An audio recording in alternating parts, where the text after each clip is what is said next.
Hi friends, എല്ലാവർക്കും മഴ തോരും മുമ്പേ റിവ്യൂയിലേക്ക് സ്വാഗതം. ഈ റിവ്യൂ നിങ്ങൾക്ക് ഇഷ്ടമായെങ്കിൽ ലൈക്ക് ചെയ്തും സബ്സ്ക്രൈബ് ചെയ്തും സപ്പോർട്ട് ചെയ്യണേ. ഗംഗാധരനും മാലതിയും നീലഗിരിയിലേക്ക് പോകാനായി ഇറങ്ങുകയാണ്. സന്തോഷത്തോടുകൂടി അവരുടെ പിന്നാലെ വരികയാണ് ആലീനയും കൃഷ്ണയും. ഗംഗാധരൻ പണമെടുത്ത് കൃഷ്ണയുടെ നേരെ നീട്ടുമ്പോൾ കൃഷ്ണ ചോദിക്കുന്നു, ഇതെന്താ അങ്കിള്? ഗംഗാധരൻ പറയുകയാണ്, ഇപ്രാവശ്യം വന്നപ്പോൾ നിനക്കൊരു ഡ്രസ്സ് പോലും വാങ്ങിച്ചുകൊണ്ട് വന്നില്ല, ഇത് വെച്ചു. കൃഷ്ണ പറയുന്നു, അച്ഛൻ അസുഖമായിട്ട് കാണാൻ വന്നതല്ലേ? അപ്പോൾ ഗംഗാധരൻ പറയുകയാണ്, വെച്ചോടി മോളെ, നിന്നോടുള്ള ഇഷ്ടം കൊണ്ട് തരുന്ന ആ ഗിഫ്റ്റ് അല്ലേ, അത് റിജക്ട് ചെയ്യാൻ പാടില്ല. കൃഷ്ണ പുഞ്ചിരിച്ചത് വാങ്ങുമ്പോൾ സന്തോഷത്തോടുകൂടി കൃഷ്ണയെ നോക്കുകയാണ് അലീന. ഗംഗാധരൻ പണം അലീനയുടെ നേരെയും നീട്ടുന്നു. അലീന ചോദിക്കുന്നു, അയ്യോ എനിക്ക് എന്തിനാ വാങ്ങിക്കുന്ന? ഗംഗാധരൻ പറയുമ്പോൾ അലീന പറയുകയാണ്, എനിക്ക് പൈസയൊക്കെ ഇവിടുന്ന്. ഗംഗാധരൻ പറയുന്നു, ഇത് അങ്ങനെയല്ല, നിന്നെ ഞങ്ങൾ ഒരു അന്യായിട്ടോ സർവന്റ് ആയിട്ടോ അല്ല കാണുന്നത്, കൃഷ്ണമോളെ പോലെ തന്നെ ഈ കുടുംബത്തിലെ ഒരു അംഗമായിട്ടാ. ഇത് വാങ്ങിച്ചു. കണ്ണു നിറഞ്ഞ അലീന അത് വാങ്ങുമ്പോൾ മാലതി പറയുന്നു, കുറച്ചിലൊന്നും വിചാരിക്കണ്ട, നിനക്കിത് ഞങ്ങൾ തരേണ്ടത് തന്നെയാ. കൃഷ്ണയുടെ തോളിൽ കൈവച്ച് ഗംഗാധരൻ പറയുന്നു, മോളെ പോട്ടെ. അങ്ങനെ പുഞ്ചിരിച്ച് അലീനയെ ഒന്ന് നോക്കിയിട്ട് അവിടെ നിന്ന് പോവുകയാണ് ഗംഗാധരൻ. പോട്ടെ എന്ന് പറഞ്ഞ്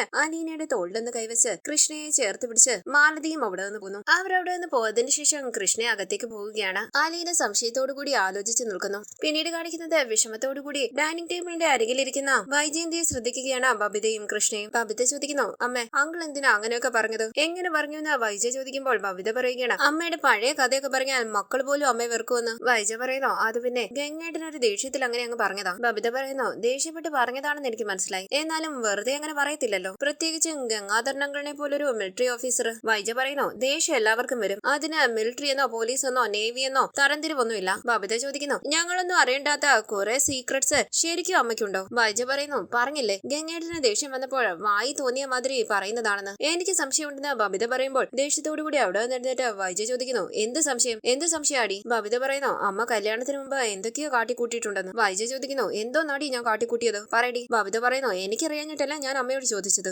അമ്മ എന്തിനാ ഇങ്ങനെ കലി തുള്ളുന്നത്? ഇല്ലെങ്കിൽ ഇല്ലാന്ന് പറഞ്ഞാ പോരെ. കൃഷ്ണ ചോദിക്കുന്നു, ചേച്ചിക്ക് ഒരു കോമൺ സെൻസ് ഇല്ലേ? അമ്മ വിഷമിച്ചിരിക്കുമ്പോഴാണോ ഇതൊക്കെ ചോദിക്കുന്നത്? ബബിത പറയുന്നു, അമ്മയ്ക്ക് എപ്പോഴാ വിഷമം ഇല്ലാത്തത്? എപ്പോഴും ടെൻഷൻ അല്ലേ? എനിക്കിത് ചോദിച്ചില്ലെങ്കിൽ അമ്മയെ പറ്റി തെറ്റിദ്ധാരണ വരും. എന്ത് തെറ്റിദ്ധാരണ? വൈജ ചോദിക്കുമ്പോൾ ബബിത പറയുകയാണ്, എന്തെല്ലാം വിചാരിക്കാം, ഏറ്റവും കുറഞ്ഞത് അമ്മ എത്ര കറക്റ്റ് അല്ലാന്ന് തെറ്റിദ്ധരിക്കാലോ. വൈജ പറയുന്നു, ഗംഗേട്ടനെ കൊണ്ട് അത്രയും സാധിച്ചു, എല്ലാവരും എന്റെ ശത്രുക്കളായി. അമ്മ ശത്രു, ആങ്ങള ശത്രു, ഭർത്താവ് ശത്രു, മക്കള് ശത്രു. ഇങ്ങനെ ഒരു അവസ്ഥ ലോകത്തിലെ ഏതെങ്കിലും ഒരു സ്ത്രീക്കുണ്ടോ? ബബിത പറയുന്നു, സത്യം പറയാലോ, ഞാൻ വിചാരിച്ചോണ്ടിരുന്നത് അമ്മയുടെ ഭാഗത്ത് ഒരു കുഴപ്പമില്ലാന്നാ. ഗംഗാധരൻ അങ്കിൾ കൂടി പറഞ്ഞപ്പോൾ എനിക്ക് സംശയം തോന്നുന്നുണ്ട്. വൈജ പറയുന്നു, നീ സംശയിച്ചോ? എനിക്ക് ആരുടെയും ക്ലീൻ ഷീറ്റ് ഒന്നും വേണ്ട.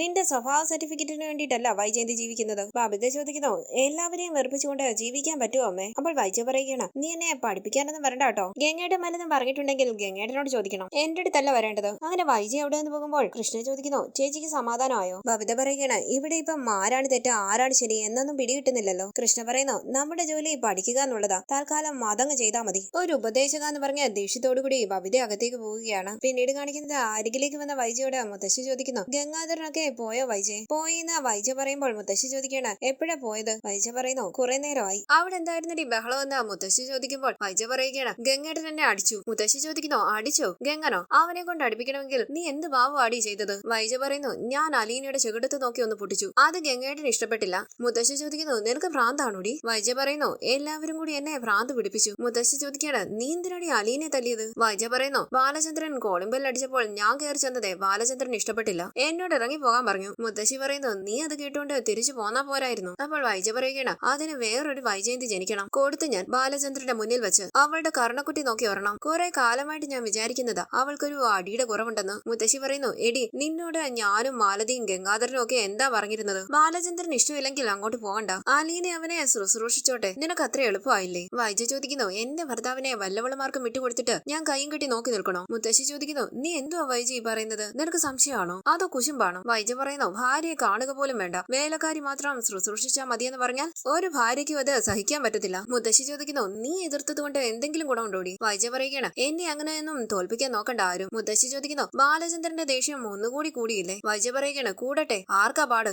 ബാലചന്ദ്രൻ ഒരിടത്ത് സ്വസ്ഥമായി കിടക്കുകയല്ലേ എന്ന് മുത്തശ്ശി ചോദിക്കുമ്പോൾ വൈജ പറയുകയാണ്, സ്വസ്ഥമായിട്ട് കിടത്താൻ ഞാൻ നാളെ അല്ലെങ്കിൽ മറ്റന്നാൾ ഞാനൊരു പുതിയ ഹോം നഴ്സിനെ ശമ്പളം കൊടുത്ത് വെക്കും. അലീനെ ഇവിടുന്ന് പറിച്ചിറങ്ങിയിട്ടല്ലാതെ ഞാൻ അടങ്ങത്തില്ലമ്മേ. മുത്തശ്ശി പറയുന്നു, നീ തോറ്റുപോകും വൈജെ, നീ പോകേണ്ടി വരും. വൈജ പറയുന്നു, ഒരു പൊതുശത്രു വരുമ്പോൾ എല്ലാവരും ഒരുമിച്ച് നിൽക്കേണ്ടതിന് പകരം ശത്രുവിനെ കൂട്ടുപിടിച്ച് എല്ലാവരും എനിക്കെതിരെ തിരിഞ്ഞിരിക്കുകയാണല്ലോ. നടക്കട്ടെ. മുത്തശ്ശി ചോദിക്കുന്നു, എടി നിന്നോട് ഗംഗാധരൻ എന്താ പറഞ്ഞത്? വൈജ പറയുന്നു, ഗംഗാധരൻ ചുമ്മാ പറഞ്ഞാ മതി, എന്റെ വിഷമം എനിക്കല്ലേ അറിയത്തുള്ളൂ, നീ ശരിയാകത്തില്ല കുഞ്ഞെന്ന് മുത്തശ്ശി പറയുമ്പോൾ വൈജ പറയുക പറയുകയാണ്, അമ്മ ഗംഗേട്ടനെ വിളിച്ചെന്ന് പറയണം. വെറുതെ എന്റെ മക്കളുടെ മുന്നിൽ എന്നെ നാണം കെടുത്തരുതെന്ന്. ഞാൻ അടങ്ങിയില്ലെങ്കിൽ എന്റെ പഴയ കഥകളൊക്കെ മക്കളോടും ബാലചന്ദ്രനോടും പറയുമെന്ന് പറഞ്ഞ എന്നെ ഭീഷണിപ്പെടുത്തുന്നു. മുത്തശ്ശി ചോദിക്കുന്നു, നീ അവനോടും വഴക്കിട്ടോ? വൈജ പറയുകയാണ്, എന്റെ കൂടെയല്ലേ എല്ലാവരും നിൽക്കേണ്ടത്? ഞാനല്ലേ നിങ്ങൾക്കെല്ലാം വേണ്ടപ്പെട്ടവള്. ബാലചന്ദ്രൻ എന്നോട് അനീതി കാണിച്ചാൽ നിങ്ങളല്ലേ അതിനെ എതിർക്കേണ്ടത്. അതിനു പകരം അവരുടെ കൂടെ ചേർന്നിട്ട് എനിക്കെതിരെ വരുവാ. മുത്തശ്ശി ചോദിക്കുന്നു, നിന്നെ എങ്ങനെ പറഞ്ഞ് മനസ്സിലാക്കും എന്റെ വൈജയെ? നിന്റെ തല തിരിഞ്ഞു പോയില്ലേ? പിന്നെ നീ ഒരു കാര്യം ഓർത്തോ, ആഗ്രയിലെ സംഭവങ്ങളൊക്കെ ബാലചന്ദ്രനോ നിന്റെ മക്കളോ അറിഞ്ഞാൽ പിന്നെ നീ ജീവിച്ചിരുന്നിട്ട് ഒരു കാര്യവും ഇല്ല. വൈജ പറയുന്നു, അതുകൊണ്ടാ പറഞ്ഞത് ഗംഗേട്ടനെ വിളിച്ച് അമ്മ വിലക്കണമെന്ന്. ഞാൻ അവരുടെ അടുത്തോട്ട് ഒരു ശല്യത്തിന് പോകുന്നില്ല,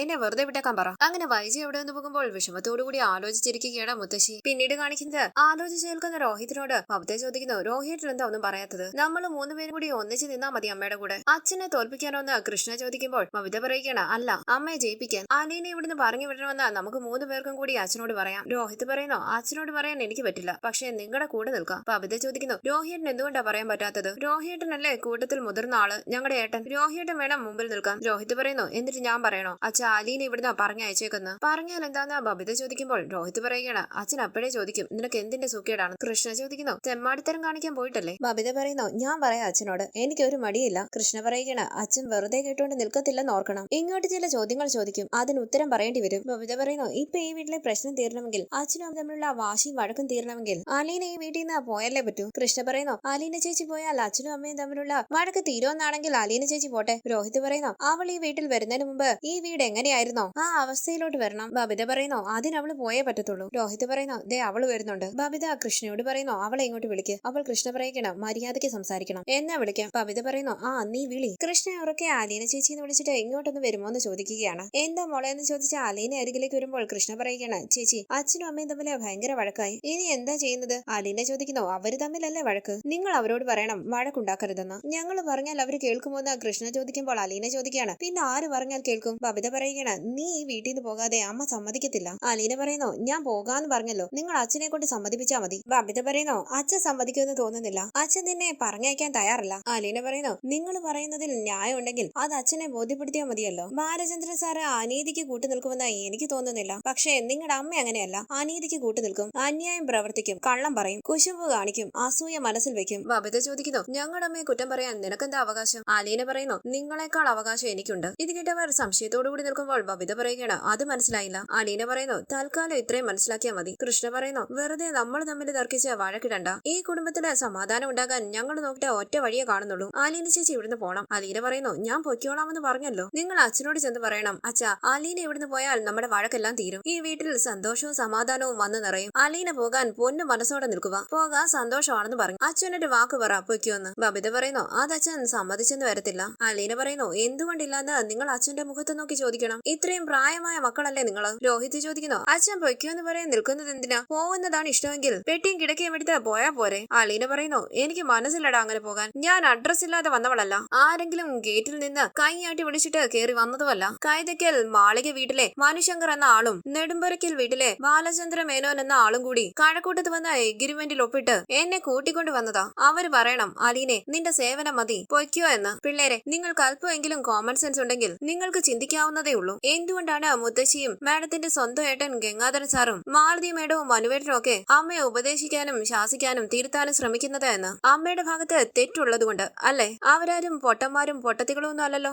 ഞാനല്ല ഇവിടുത്തെ വിളക്ക് കെടുത്തുന്നതെന്ന് അവർക്ക് മനസ്സിലായി. ഞാനല്ല നിങ്ങളുടെ ശത്രു. നിങ്ങളുടെ അച്ഛനോ അമ്മയോ ആരെങ്കിലും ഒരാള് ആയുധം വെച്ച് കീഴടങ്ങിയാൽ മാത്രമേ ഇവിടുത്തെ യുദ്ധം തീരാൻ പോകുന്നുള്ളൂ. അത് മുതിർന്നവർക്കറിയാം, നിങ്ങളത് മനസ്സിലാക്കിയിട്ടില്ല. അങ്ങനെ ദേഷ്യത്തോടുകൂടി അലീന അകത്തേക്ക് പോവുകയാണ്. ബബിത രോഹിത്തിനോട് പറയുന്നു, നമുക്ക് അച്ഛനോടും അമ്മയോടും സംസാരിക്കാം, അതിനേക്കാളും വലുതല്ലല്ലോ വെറും വീട്ടുവേലക്കാരി. കൃഷ്ണ സംശയത്തോടുകൂടി ആലോചിച്ച് നിൽക്കുകയാണ്. തുടർന്ന് റൂമിലേക്ക് വന്ന അലീനയെ ശ്രദ്ധിക്കുകയാണ് മുത്തശ്ശി. മുത്തശ്ശി ചോദിക്കുന്നു, അലീന ഇവിടെ ആകെ കലങ്ങിയല്ലേ? അലീന ചോദിക്കുന്നു, ഞാൻ കാരണമാണോ? ഞാൻ പോയാൽ ശരിയാകുമെങ്കിൽ ഞാൻ പോകാം, പക്ഷെ അടുത്ത മിനിറ്റിൽ സാർ ഇവിടെ ഇറങ്ങും. മുത്തശ്ശി ചോദിക്കുന്നു, ബാലൻ എന്താ ഇത്രയ്ക്കൊരു വാശി? ഇങ്ങനെയൊന്നും അല്ലായിരുന്നല്ലോ മുമ്പ്. അലീന പറയുന്നു, മുത്തശ്ശി സാർ ഇപ്പം ഹൃദ്രോഗിയാ, വളരെ സൂക്ഷിക്കേണ്ട സമയമാ. അതിനിടയ്ക്ക് വഴക്കുണ്ടാക്കാൻ ചെന്നാൽ എന്താ അതിന്റെ അർത്ഥം? ഒരു സ്നേഹം ഇല്ലെന്നല്ലേ? മുത്തശ്ശി പറയുന്നു, സ്നേഹം ഇല്ലാഞ്ഞിട്ടല്ല, വാശിയാ അവൾക്ക്. അലീന പറയുന്നു, സ്നേഹം ഉള്ളിടത്ത് വാശിയില്ല മുത്തശ്ശി, ഒരിക്കലും ഉണ്ടാകത്തില്ല. ഇവിടെ അധികാര വടംവലിയാ നടക്കുന്നത്. ഇത്രയും കാലം ഈ കുടുംബം ഭരിച്ചത് മേഡമാണ്. ഇപ്പൊ സാറ് പറയുന്നത് അക്ഷരം പ്രതി അനുസരിക്കണമെന്ന്. എന്ന് വെച്ചാൽ ഇതുവരെ കൊടുത്ത അധികാരം തിരിച്ചെടുക്കുക. മുത്തശ്ശി ചോദിക്കുന്നു, അതെന്തിനാ അങ്ങനെ ചെയ്യുന്നത്? അലീന പറയുകയാണ്, ഭരണം വളരെ മോശം, വിശ്വാസം നഷ്ടപ്പെട്ടു. തെരഞ്ഞെടുപ്പ് നടക്കുമ്പോഴും അങ്ങനെയല്ലേ? ഭരണം മോശമാണെങ്കിൽ ആ പാർട്ടിയെ തോൽപ്പിച്ചിട്ട് ജനങ്ങൾ വേറെ പാർട്ടിയെ ഭരണം ഏൽപ്പിക്കും. മുത്തശ്ശി പറയുന്നു, ഇവിടെ ഇപ്പൊ നീ ജോലിക്ക് നിൽക്കുന്നതാ അവളുടെ ഏറ്റവും വലിയ വെല്ലുവിളി. ഞാൻ ആവുന്ന പോലെ പറഞ്ഞു നോക്കി, അവള് കേൾക്കണ്ടേ? ഗംഗാധരൻ പറഞ്ഞിട്ടും കേൾക്കുന്നില്ല. അലീന പറയുന്നു, സ്വന്തം ഭർത്താവ് പറയുന്നത് അനുസരിക്കാൻ തയ്യാറല്ലെങ്കിൽ പിന്നെ എന്ത് ചെയ്യാനാ? മുത്തശ്ശി ചോദിക്കുന്നു, നീ ഇവിടെ നിന്ന് കുറച്ചു ദിവസം മാറി നിന്നാൽ ശരിയാകും. അലീന പറയുന്നു, ഞാൻ പോയാൽ അപ്പൊ തന്നെ സാറു ഇവിടെ നിന്ന് ഇറങ്ങുമെന്ന് പറഞ്ഞു. എറണാകുളത്ത് വരാം, അവിടെ ഒരു ഫ്ലാറ്റ് എടുത്ത് താമസിക്കാമെന്ന് പറഞ്ഞു. കെയർ ഗീവറായിട്ട് ഞാൻ കൂടെ നിൽക്കണം, എനിക്ക് നല്ല ശമ്പളവും തരും. മുത്തശ്ശി ചോദിക്കുന്നു, അങ്ങനെ നിന്നാൽ ശരിയാകുമോ? അതറിയുമ്പോൾ ആളുകൾ എന്നോ പറയും. അലീന പറയുന്നു, ഇവിടുത്തെ ആളുകളല്ലേ, സാരമില്ല. എനിക്കറിയാം സാർ എന്നെ മോളെ പോലെയാ കാണുന്നതെന്ന്. സാറിനറിയാം എനിക്ക് അദ്ദേഹം അച്ഛനെ പോലെയാണെന്ന്. പുരപ്പുറത്ത് കയറി നിന്ന് എല്ലാവരോടും വിളിച്ചു പറയേണ്ട ആവശ്യമില്ലല്ലോ. മുത്തശ്ശി പറയുന്നു, അപ്പോ നീ ഒരുമ്പെട്ട് തന്നെയാ? അലീന പറയുന്നു, മുത്തശ്ശി, തല മുതിർന്നവരും ഭർത്താവ് ഉപദേശിച്ചിട്ടും എല്ലാവരെയും വെല്ലുവിളിച്ചുകൊണ്ട് സ്വന്തം ഇഷ്ടം മാത്രം നടത്തിയാൽ മതിയെന്നുള്ള രീതി ശരിയല്ലല്ലോ. എനിക്ക് നിർബന്ധമൊന്നുമില്ല ഇവിടെ നിൽക്കണമെന്ന്, മേഡത്തിനോട് മല്ലടിക്കണമെന്നുമില്ല. പക്ഷെ സാർ എന്നോട് ഹെൽപ്പ് ചെയ്യണമെന്ന് പറഞ്ഞാൽ ഞാൻ അതനുസരിക്കും. മുത്തശ്ശി ചോദിക്കുന്നു, നിന്റെ ചെകിട്ട തടിച്ചില്ലേ അവള്? നീ എന്തിനാ അവളുടെ തല്ലും കൊണ്ട് നിൽക്കുന്നത്? അലീന പറയുന്നു, എന്നെ അടിച്ചോട്ടെ, സാരമില്ല. പെറ്റ് തള്ള അടിച്ചതാണെന്ന് കരുതിക്കോളാം. പക്ഷെ ബാലചന്ദ്രൻ സാറിനെയും എന്നെയും കൂട്ടി മോശമായിട്ട് പറഞ്ഞാൽ ഞാൻ എതിർക്കും. മുത്തശ്ശി പറയുന്നു, ഇതിപ്പോ വലിയ പുലിവാലായല്ലോ. അലീന ചോദിക്കുന്നു, മുത്തശ്ശിക്കും ഇപ്പൊ ഞാൻ പോയാ മതിയെന്നായി അല്ലേ? മുത്തശ്ശി പറയുന്നു, ഒരു കുടുംബം തകരാൻ പോവുകയല്ലേ കുഞ്ഞെ? അലീന ചോദിക്കുന്നു, ആരാ തകർക്കുന്നത്? മുത്തശ്ശിയുടെ സ്വന്തം മോള് തന്നെയാ. മുത്തശ്ശി ചോദിക്കുന്നു, ആരെ കൊണ്ട് പറ്റും അവളെ തിരുത്താൻ? അലീന പറയുന്നു, എന്റെ മനസ്സിൽ തോന്നിയ ഒരു സംശയം ഞാൻ മുത്തശ്ശിയോട് പറയാം. അത് പക്ഷേ മുത്തശ്ശിയുടെ മനസ്സിലിരുന്നാ മതി. എന്ത് വാടി കൊച്ചെന്ന് മുത്തശ്ശി ചോദിക്കുമ്പോൾ അലീന പറയുകയാണ്, ബാലചന്ദ്രൻ സാറിന് മാഡത്തിനെ പറ്റി എന്തോ ഒരു സംശയം തോന്നിയിട്ടുണ്ട്. ഞെട്ടി മുത്തശ്ശി ചോദിക്കുന്നു, എന്ത് സംശയം? അലീന പറയുന്നു, നീലഗിരിയിൽ നിന്ന് വന്ന ഗംഗാധരൻ സാറ് മാഡത്തിനോട് പറഞ്ഞിട്ടാ പോയത്. വേണ്ടി വന്നാൽ പഴയ കഥയൊക്കെ മക്കളുടെ മുന്നിൽ പറയുമെന്ന്. എന്ന് വെച്ചാൽ മാഡം പല കുഴപ്പങ്ങളും പണ്ട് കാണിച്ചിട്ടുണ്ടെന്ന് ഞാൻ മനസ്സിലാക്കിയത് അങ്ങനെയാ. ഒന്ന് പതറിയ മുത്തശ്ശി ചോദിക്കുന്നു, പണ്ട് എന്ത് കുഴപ്പം? അവൻ അങ്ങനെ പറഞ്ഞു. അലീന പറയുന്നു, മുത്തശ്ശിക്ക് അറിയാവുന്നത് മുത്തശ്ശിയുടെ മനസ്സിലിരുന്നാ മതി, എന്നോട് പറയണ്ട. മുത്തശ്ശി ചോദിക്കുന്നു, ബാലചന്ദ്രൻ അങ്ങനെ വല്ല സംശയവും പറഞ്ഞു? അലീന പറയുന്നു, എന്നോടൊന്നും പറഞ്ഞില്ല, എന്നാലും മനസ്സിൽ അതും ഒന്ന് കരുതിയിരിക്കുന്നത് നല്ലതാ. ഇത് കേട്ട് ടെൻഷനോടുകൂടി ഇരിക്കുന്ന മുത്തശ്ശിയെ കാണിച്ച ഇന്നത്തെ എപ്പിസോഡ് അവസാനിച്ചു. ഇനി അടുത്ത എപ്പിസോഡ് പ്രമോ റിവ്യൂ. വൈജ ഫോണിലൂടെ കമലയോട് പറയുന്നു, അമ്മയുടെ സുഖവാസം ഞാൻ നിർത്താൻ പോകുക. ഇവിടെ അമ്മയ്ക്ക് സുഖം കൂടിപ്പോയി. അമ്മയെ കൊല്ലപ്പള്ളിയിൽ കൊണ്ടുവിട്ട് കഴിഞ്ഞാൽ പിന്നെ അമ്മയെ നോക്കാനാണെന്ന് പറഞ്ഞ് അലീനെ ഇവിടെ നിർത്തേണ്ട ആവശ്യമില്ലല്ലോ. ഇത് കേട്ട് ഞെട്ടി ടെൻഷനോട് കൂടി നിൽക്കുകയാണ് കമല. തുടർന്ന് വീട്ടിലേക്ക് വന്ന ഗോവർദ്ധൻ അലീനയെ കുറിച്ച് വൈജയോട് സംസാരിക്കുകയാണ്. അലീന ബാലേട്ടന്റെ അഡീഷണൽ പ്രൈവറ്റ് സെക്രട്ടറി ആണെന്ന് പറഞ്ഞു. ഇത് കേട്ട് ഞെട്ടി നിൽക്കുകയാണ് വൈജ. തുടർന്ന് ബാലചന്ദ്രന് ഭക്ഷണവുമായി പോകുന്ന അലീനയോട് ദേഷ്യത്തോടു കൂടി സംസാരിച്ച് അവിടെ നിന്ന് പോവുകയാണ് വൈജ. റൂമിലേക്ക് വന്ന അലീന മുത്തശ്ശിയോട് പറയുന്നു, മേഡം എന്തിനോ വഴക്കിട്ട് ഇറങ്ങിപ്പോയി. മുത്തശ്ശി ചോദിക്കുന്നു, വഴക്കിട്ടോ? ആരോട് വഴക്കിട്ട്? അലീന പറയുകയാണ്, തിരിച്ചു വരുമ്പോൾ നിന്നെ ശരിയാക്കി തരാമെന്ന് പറഞ്ഞു. തുടർന്ന് ബാങ്കിലേക്ക് ചെന്ന വൈജ ജോലി ചെയ്യാനാകാതെ ടെൻഷനോടുകൂടി ആലോചിച്ചിരിക്കുകയാണ്. പിന്നീട് കാണിക്കുന്നത് റൂമിലേക്ക് വന്ന അലീനയോട് സന്തോഷത്തോടു കൂടി സംസാരിക്കുകയാണ് ബാലൻ. അലീന പുഞ്ചിരിച്ച ബാലനെ നോക്കുന്നു. വരാനിരിക്കുന്ന എപ്പിസോഡ് വിശേഷങ്ങളുമായി വീണ്ടും കാണാം. Thank you for watching. Please subscribe, like, share my channel.